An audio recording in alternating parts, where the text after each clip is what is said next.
మహబూబాబాద్ జిల్లా తొర్రూరు మండల కేంద్రంలో మదర్ వాలంటరీ ఆర్గనైజేషన్ ఆధ్వర్యంలో పర్యావరణ పరిరక్షణకు మట్టి గణపతులను పూజించాలని ప్రజలకు అవేర్నెస్ కల్పించే వాల్ పోస్టర్లను ఎస్ఐ ఉపేందర్ చేతుల మీదుగా ఆవిష్కరణ చేశారు. ఈ సందర్భంగా ఆయన మాట్లాడుతూ మట్టితో చేసిన విగ్రహాలను పూజించి చెరువులు కలుషితం కాకుండా కాపాడుకోవాలని కోరారు.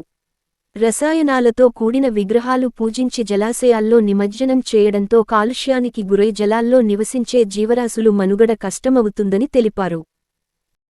మదర్ వాలంటరీ ఆర్గనైజేషన్ వారి ఆధ్వర్యంలో మట్టి వినాయకుడి మీద రాబోతున్న గణేష్ చతుర్థి ఉత్సవాల సందర్భంగా ప్లాస్టర్ ఆఫ్ ప్యారిస్ ద్వారా చేసినటువంటి విగ్రహాలు ఏవైతే ఉన్నాయో పర్యావరణానికి మేలు కాదు కాబట్టి ఏదైతే పర్యావరణ అనుకూలమైనటువంటి మట్టి విగ్రహాలని మనం వాటినే పూజించుకొని పర్యావరణానికి అనుకూలంగా మనం కలిసే విధంగా దాన్ని సెలబ్రేట్ చేసుకోవాలని చెప్పి మనం కోరుకుంటున్నాం.